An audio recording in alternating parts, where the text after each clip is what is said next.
Welcome to Gnanaprasanna ambassador channel. ఇవాళ వీడియోలో మనం తెలుసుకోబోయే విషయం డబ్బును పోగొట్టుకునే సమయం ఏది అనే అంశం. ముఖ్యంగా ఎవ్వరూ ఇష్టపడని విషయం ఏమిటి అంటే ఆస్తులను, ఆనందాలను, డబ్బును కోల్పోవడం. మనం వీటిని కోల్పోయినప్పుడు చాలా బాధను అనుభవిస్తాము. మంచి పనుల కోసం ఖర్చు పెట్టడం అంటే ఒక ఇల్లు కట్టుకోవడం, కారు కొనడం, వివాహం చెయ్యడం లేదా ఎడ్యుకేషన్ కోసం ఖర్చు పెట్టడం, మన ఆనందం కోసం ఖర్చు పెట్టడం అనేది వేరే విషయం. ఇవి ఏవి కాకుండా వృధా ఖర్చులు, మోసపోవడం, డబ్బు పెట్టుబడిగా పెట్టి నష్టపోవడం వంటివి చాలా బాధను కలిగిస్తాయి. ఎటువంటి గ్రహ వ్యవస్థలు ఉంటే మనం డబ్బు విషయంలో చాలా జాగ్రత్తగా 1కి 100 సార్లు ఆలోచించి నిర్ణయాలు తీసుకోవాలి అనే విషయాన్ని ఇప్పుడు తెలుసుకుందాము. సహజంగానే మన చేతి నుండి ధనం పోవడం అనేది 8, 12 స్థానాలతో సంబంధం కలిగిన గ్రహాల దశాభుక్తులు జరిగినప్పుడే అని గుర్తుంచుకోవాలి. అందులోనూ ముఖ్యంగా 12వ స్థానం, 12వ స్థానం వ్యయస్థానం, 8వ స్థానం నష్టస్థానం. ఈ 8 మరియు 12 స్థానాలలో ఉన్న గ్రహాల దశలు మరియు భుక్తులు జరిగే సమయాలలో డబ్బు మన చేతి నుండి వెళ్ళిపోతుంది. అదేవిధంగా వ్యయాధిపతి అని 12వ స్థానాధిపతి ధనస్థానమనే 2వ స్థానంతో సంబంధం కలిగి ఉంటే ధనం విషయంలో జాగ్రత్తగా ఉండాలి. ఉదాహరణకు ఒక ధనుస్సు లగ్నం, వ్యయాధిపతి కుజుడు, పంచమాధిపతి కూడా కుజుడే.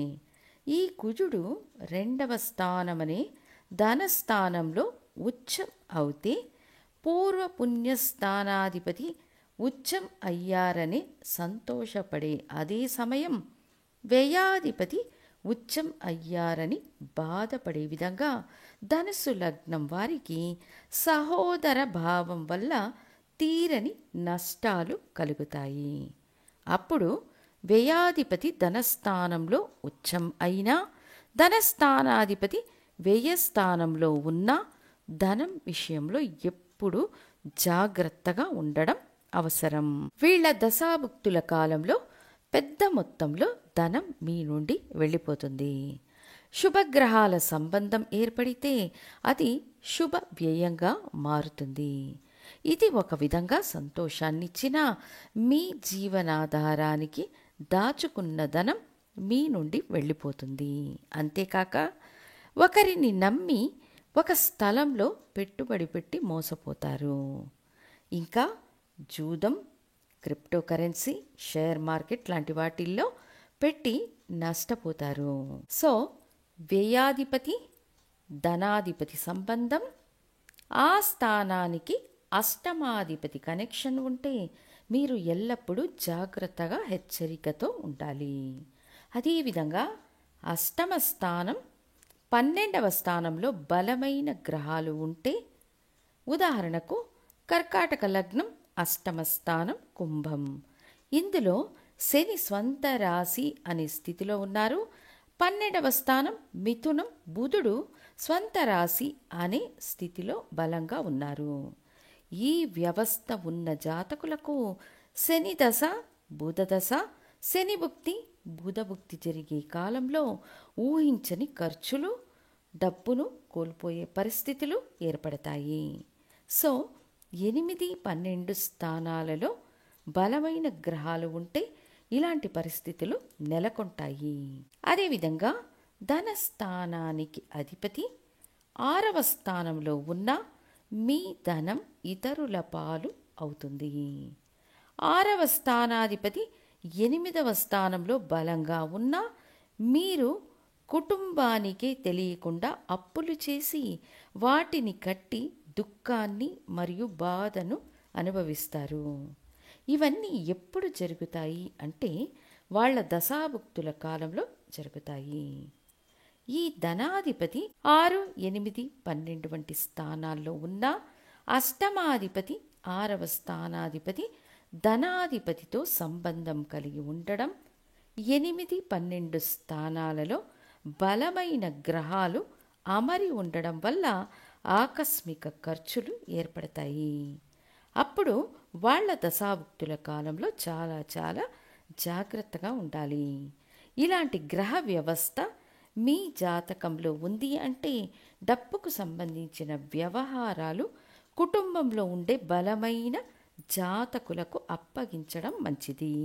ఒక స్త్రీ జాతకంలో ఇలాంటి వ్యవస్థ ఉంటే భర్త ఆర్థిక నిర్ణయాలు తీసుకోవడం, భర్తకు ఈ విధమైన వ్యవస్థ ఉంటే భార్య ఆర్థిక నిర్ణయాలను తీసుకోవడం, కుటుంబ సభ్యులతో ట్రాన్స్పరెంట్గా ఉండడం చాలా మంచిది. ఉదాహరణకు ఒక కుంభలగ్నం, వీళ్లకు 2వ స్థానాధిపతి గురువు 12వ స్థానంలో నీచంలో ఉన్నారు. కూడా 10వ స్థానాధిపతి అయిన కుజుడు 12వ స్థానంలో ఉచ్చం అయ్యి గురువుకు నీచభంగం ఏర్పరిచారు. ఈ జాతకుడు కుటుంబానికి తెలియకుండా కుటుంబానికి సంబంధించిన డాక్యుమెంట్స్ పెట్టి పెద్ద పెద్ద వ్యాపారాలు చేసి నష్టానికి గురి అయ్యారు. ఇది వీళ్లకు గురు మహాదశలో జరిగింది. మీ జాతకంలో ధనాధిపతి వ్యయస్థానానికి కనెక్ట్ అయ్యారంటే లేదా 8, 12 స్థానాలలో బలమైన గ్రహాలు అమరి ఉంటే, అందులోనూ 12వ స్థానంలో బలమైన గ్రహాలు ఉంటే వాటి ఆధిపత్య కారకత్వ రీతిగా నష్టాలను మీకు ఇచ్చే తీరుతారు. ఒక జాతకంలో అష్టమాధిపతి బలంగా ఉన్నారంటే ఆకస్మిక నష్టాలను ఎదుర్కొంటారనే నియమం కూడా ఉంది. ఒక అవయోగ దశ జరుగుతుంది అంటేనే డబ్బు విషయంలో కుటుంబ సభ్యులకు తెలిసే విధంగా ఆర్థిక నిర్వహణలో పారదర్శకంగా ఉండడం ఎల్లప్పుడూ మంచిది. ప్రతి లగ్నానికి 6, 8, 12వ స్థానాధిపతులు ఏదో ఒక విధంగా దుఃఖాన్ని, బాధను, ఇబ్బందులను కలిగించగల సమర్థులుగా ఉంటారు. అయితే కొన్ని సందర్భాల్లో లగ్నాధిపతి అష్టమాధిపతిగాను వ్యయాధిపతిగా కూడా ఉంటారు. కాబట్టి ఫలితాల తీవ్రత కొంచెం తగ్గుతుంది. ఉదాహరణకు కుంభలగ్న జాతకులకు 12వ స్థానాధిపతిగా శని భగవానుడే వస్తారు. వ్యయస్థానంలో బలంగా అమరి ఉన్నారంటే జాతకుడే అనేక వ్యయాలకు బాధ్యత వహిస్తారు. సో 2వ స్థానాధిపతి 8, 12 స్థానాలలో ఉండడం ప్లస్ ఆ స్థానాధిపతులు అధిక బలాన్ని పొంది ఉండడం, అంతేకాక వాళ్ళ దశాభుక్తులు జరగబోతున్నాయంటే అయినంత వరకు మీ నిధి నిర్వాహకత్వ విషయాలను పారదర్శకంగా ఉంచడం మంచిది. ఆకస్మిక విషయాలను ఏర్పరిచేది 8వ స్థానం. ఇటువంటి స్థానంలో ఒక గ్రహం బలంగా అమరి ఉంటే మీరు మీ కుటుంబ సభ్యులతో పారదర్శకంగా ఉండడం మంచిది అని తెలియచేస్తూ మళ్ళీ ఇంకొక ముఖ్యమైన టాపిక్తో మీ ముందుంటాను. ధన్యవాదాలు.